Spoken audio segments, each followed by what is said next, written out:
Komisi Pemberantasan Korupsi resmi menetapkan Sekjen PDI Perjuangan Hasto Kristianto sebagai tersangka kasus dugaan suap pergantian antar waktu buron Harun Masiku terhadap mantan Komisioner KPU Wahyu Setiawan. Penetapan ini langsung diumumkan Ketua KPK Setio Budianto dalam keterangan pers KPK Selasa lalu.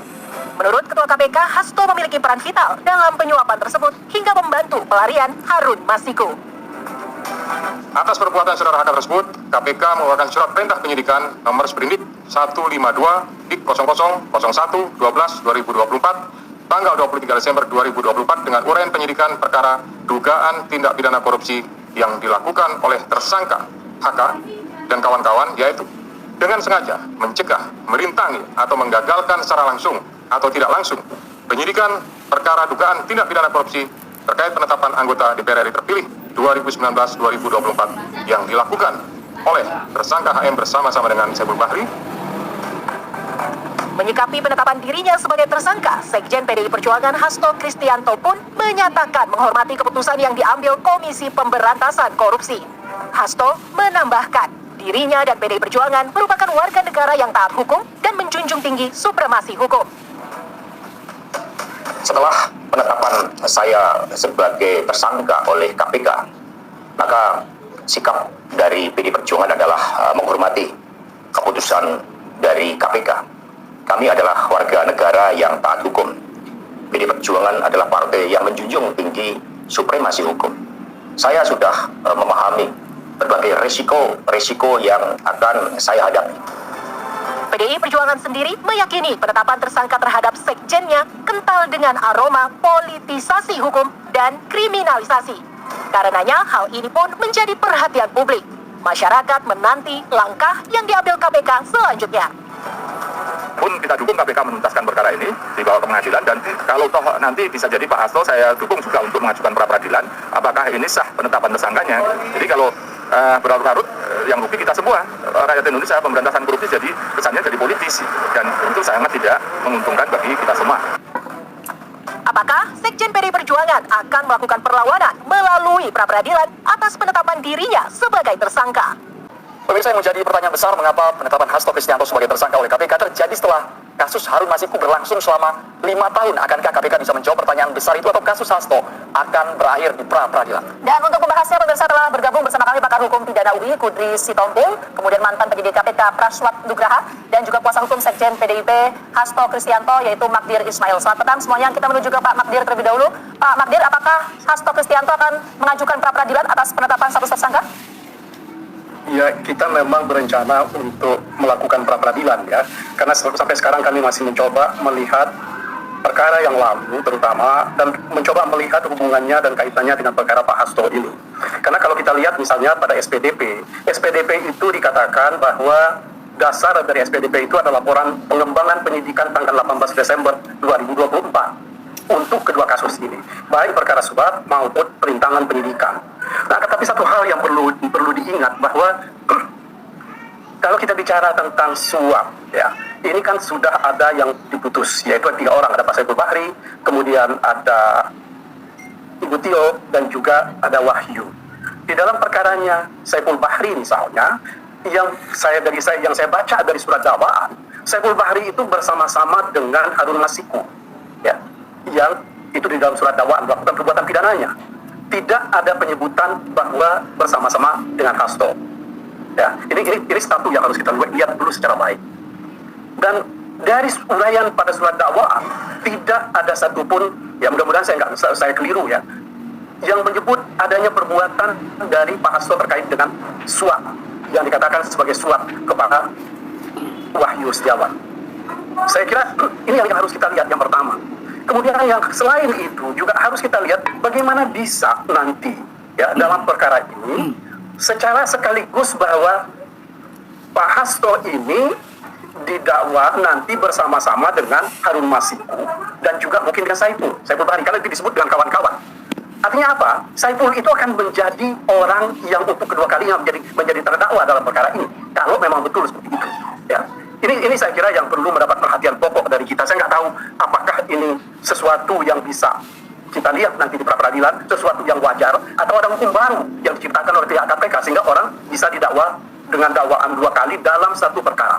Itu yang pertama. Kemudian yang kedua, tentang menghalang-halangi penyidikan. Ini juga perlu mendapat perhatian kita, ya, terutama kepada para pengamat, bahwa Hasto ini didakwa, disangka di dalam SPDP-nya ini menghalang-halangi penyidikan yang terhadap perkaranya Harun Masiku dan kawan-kawan dan lain-lain. Artinya kan dia sendiri akan jadi salah seorang tersangka di dalam perkara menghalang-halangi ini, karena di dalam dakwaan yang pertama dia termasuk salah seorang, ya, kalau memang betul ada bahwa di dalam perkara suap itu dia juga termasuk pada bagian orang yang akan didakwa, meskipun di dalam surat dakwaan Oke, Pak Magdir,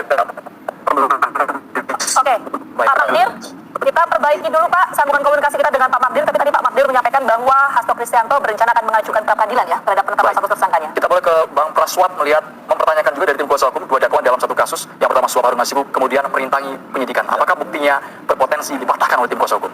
Saya pikir begini, jadi Labang Dik ini keluar laporan pengembangan penyidikan namanya, Mas Andrew. Jadi Labang Dik 124, 18 Desember, lalu kemudian ditindaklanjuti, ekspos perkara, gelar perkara di KPK, biasanya itu dihadiri oleh pimpinan, deputi penindakan, dirlidik, dirsidik, dirtut, satgasnya 3 penyidik, satgas penyidikan, satgas lidik, dan satgas penuntutan. Jadi sekitar mungkin kurang lebih more or less 24-25 orang akan berkumpul dan menentukan satu laporan pengembangan penyidikan atau laporan kejadian tindak pidana korupsi. Kalau dia dari lidik itu cukup alat bukti atau tidak cukup alat bukti. Jadi ada 3 sebenarnya, ada 3 sumber, ada LKTPK dari penyelidikan, ada Labang Dik kalau dia dari penyidikan, ada Labang Tut kalau dia lahirnya di penuntutan. Jadi ditemukanlah alat bukti baru yang menunjuk pada status tersangka seseorang.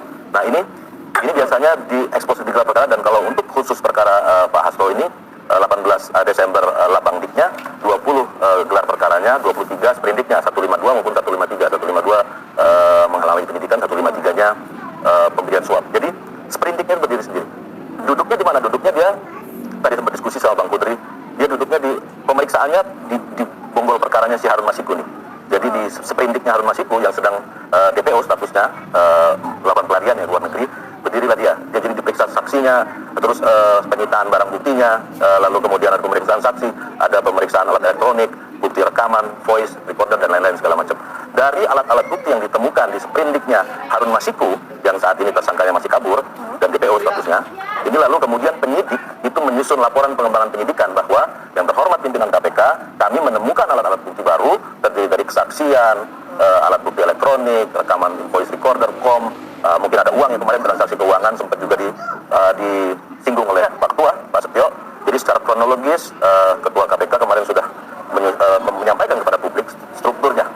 Termasuk alat bukti itu ya? Termasuk alat bukti, lalu kemudian dilaporkan di LPP, laporan pengembangan penyidikan, lalu digelar perkara, dinyatakan cukup, naiklah 152 dan 1532, sprindik berdiri sendiri. Jadi sprindik ini nggak nempel di Harun Masiku, tapi sprindik untuk Pak Hasto. Gitu. Oke, kita ke Mbak Putri. Kan kemarin juga pihak dari Ketua KPK juga sudah menyampaikan ada beberapa alat bukti. Bagaimana kemudian alat bukti yang dimiliki oleh KPK ini kalau kita bandingkan dengan pra peradilan yang akan diajukan oleh tim kuasa hukum dari Hasto? Ya, asumsinya kuasa hukumnya Pak Hasto ini mengajukan pra peradilan ya.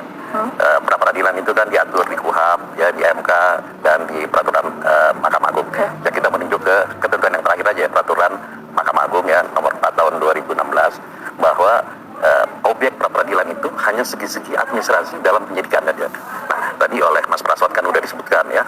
Nah, yang jadi soal ini sekarang kita harus jelas ya, apakah persangkaannya ke Pak Hasto itu obstruction of justice atau dia membantu ya menyuap gitu loh. Ya kan tadi udah dijelaskan, tadi ada nomor 152 dan 153. Ini kita nggak jelas ini iklannya. Kalau kita dengar penjelasan Ketua Komisioner, itu dia adalah bukan obstruction of justice, tapi perannya Pak Hasto dalam menyuap. Ya itu. Nah, kita mesti ingat ya, di dalam pidana itu adalah tindakan fisik. Nah, kan menjadi pertanyaan, perbuatan fisik apa yang dilakukan Pak Hasto adalah menyuap? Apa dia yang kasih duitnya? Apa yang dia mengantarkan? Itu nggak jelas. Tapi kalau mendengar itu kan cerita bahwa itu permasalahan internal PDIP dalam pergantian antar waktu. Ya kan? Nah, sebenarnya yang kewenangan yang itu kan adanya di PDIP. Nah, apakah permasalahan keputusan ya yang itu bersifat tindakan fisik? Bang Putri, kalau bahasa KPK apakah masih kurang jelas Bang? Ketika Ketua KPK mengatakan yang pertama, sebagian uang suap berasal dari kantong Hasto. Yang kedua soal poin menyuruh pendam api dan melarikan diri. Nah, kalau itu dia bukan membantu. Iya kan? Ya, dia itu ya, menyuruh misalnya dalam tindakan yang lain. Ya itu kan bukannya suap. Kalau yang kena suap itu dari kantongnya sendiri, berarti itu Pak Hasto. Memang kalau memang dari kantongnya Pak Hasto itu ya dia kena ikut pasal 55. Nah, sekarang kita mau lihat persangkaannya itu dasarnya apa? Karena ini berkaitan dengan putusan MK yang menyatakan penetapan orang jadi tersangka selain harus ada 2 alat bukti sebagaimana dimaksud pasal 183 dan pernah diperiksa sebagai tersangka. Pihak KPK ini nggak pernah mengakui ya mengenai pendapat KPK ini MK, karena KPK berpendapat putusan MK itu bukan produk hukum. Ya kan? Ya, apakah undang-undang peraturan ini gitu loh. Tetapi dalam beberapa kasus banyak, ya kan, misalnya dalam kasusnya si Vina itu dilepaskan itu karena tidak pernah diperiksa terlebih dulu. Artinya hakim itu hakim pengadilan negeri mengikuti pendapat MK. Nah, dalam kasus ini, apakah Pak Hasto ini di dalam penetapan tersangka dia pernah diperiksa? Kalau kita ingat dipanggil waktu yang terakhir yang ada di HP-nya itu, ya, itu adalah obstruction of justice. Ya kan? Nah, dalam kasus ini kalau kita dengar dia ikut membantu suap. Ini kita mesti jelas karena ini segi administrasi. Ya, terus mesti juga ini ya. Dalam kasusnya Prof Edward Harits ya, dia dikabulkan permohonan pra peradilannya karena kualitas bukti. Jadi bukti yang dimaksud ya kan begini, hakim itu memutuskan harus berdasarkan bukti. Ya, bukti. Nah, buktinya itu kan sebagai dasar putusan. Nah, bukti itu nggak semua bukti mempunyai kualitas pembuktian. Betul, semua bukti, tapi kan nanti akan diuji. Itu dia mempunyai kekuatan pembuktian apa tidak. Nah, dalam kasusnya Pak Hasto ini, 2 alat bukti yang dipakai KPK itu mempunyai kekuatan pembuktiannya untuk dia sebagai batu suap. Jadi pembuktian itu ya yang kemudian dipertanyakan ya. Itu. Nah, tadi kan yang disinggung oleh Pak Magdir itu nebis and idem. Artinya, apakah dalam satu perkara itu boleh 2 dakwaan? Itu kan nebis and idem. Memang nebis and idem itu bagian dari sebenarnya eksepsi. Tetapi nebis and idem juga dalam beberapa kasus dikabulkan di dalam pra peradilan. Nah, ini yang mau kalau betul ya, kalau mau diajukan pra peradilan, ini yang akan diuji di pengadilan ya. Oke, kita menuju ke Pak Magdir lagi. Pak Magdir sudah bergabung bersama kami ya. Mesti sekarang sih sekali lagi limitin. Oke, Pak Magdir, kalau memang tim kuasa hukum dari Hasto mau mengajukan pra peradilan, bukti kuat apa sebetulnya yang akan diajukan nanti dalam pra peradilan? Saya kira soal bukti itu nanti kita akan disampaikan di persidangan, Gina. Tapi satu hal yang perlu saya tegaskan bahwa terhadap Pak Hasto ini dipersangkakan 2 kasus, 2 perkara. Yang pertama adalah melakukan suap terhadap Wahyu Setiawan bersama-sama dengan Harun Masiku. Ya, itu yang pertama. Kemudian yang kedua, Pak Hasto ini bersama-sama dengan orang lain ditetapkan sebagai tersangka karena menghalang-halangi perkaranya Harun Masiku. Ini kan kontradiktif yang buat saya nggak masuk di akal. Ya, kalau betul dia dianggap sebagai tersangka bersama-sama dengan Harun Masiku, bagaimana dia bisa juga disangka melakukan perbuatan yang disebut sebagai perbuatan obstruction of justice dalam perkara yang dia juga akan menjadi tersangka. Ya. Jadi ini yang mesti kita lihat secara baik gitu loh, secara jernih. Kemudian yang ada satu hal lagi yang perlu saya kira ya. Untuk perkara pertama, perkaranya Harun Masiku yang pertama, dia itu disangka bersama-sama dengan Saiful Bahri namanya. Saiful Bahri itu sudah diputus, sudah inkrah, sudah ada putusannya berkekuatan hukum tetap. Di dalam dakwaannya Saiful Bahri tidak ada disebut bersama-sama dengan Hasto. Ya, kalau memang betul seperti ucapan yang disampaikan oleh Pak Putri tadi, misalnya dengan mengutip pimpinan KPK bahwa ada uang yang berasal dari Pak Hasto, kenapa ya uang itu tidak pernah muncul dalam perkaranya Saiful Bahri? Ini kan persoalan kita. Nah, dengan keadaan seperti inilah yang mesti kita sebut bahwa ada sesuatu yang tidak tepat di dalam proses perkara ini. Apalagi misalnya ya satu hal yang patut kita sesalkan bahwa penetapan beliau, pengumuman sebagai tersangka ini itu dilakukan menjelang Natal, ketika dia nggak merayakan Natal. Ini buat saya ya sebagai orang yang juga bukan Nasrani merasa kok ini berlebihan gitu ya. Pak Magdir, sesuatu yang buat saya ini nggak pada tempatnya. Pak Magdir, kita tahu kalau untuk spesifik barang bukti pasti nanti akan di pengadilan ketika sistem atau proses pra peradilan ini berlangsung. Tapi apakah tim kuasa hukum ini yakin memiliki bukti yang kuat bahwa tidak ada aliran uang suap yang diberikan kepada Hasto, dari Hasto ke Wahyu? Bisa dibuktikan kalau nggak? dari perkaranya Saiful Bahri ya, uang itu tidak ada berasal dari Pak Hasto.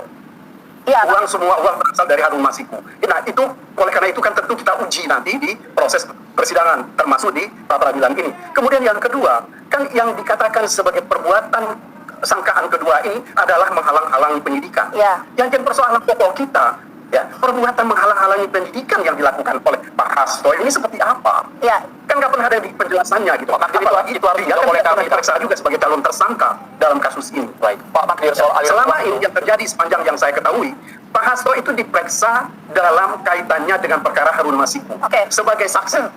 Ya,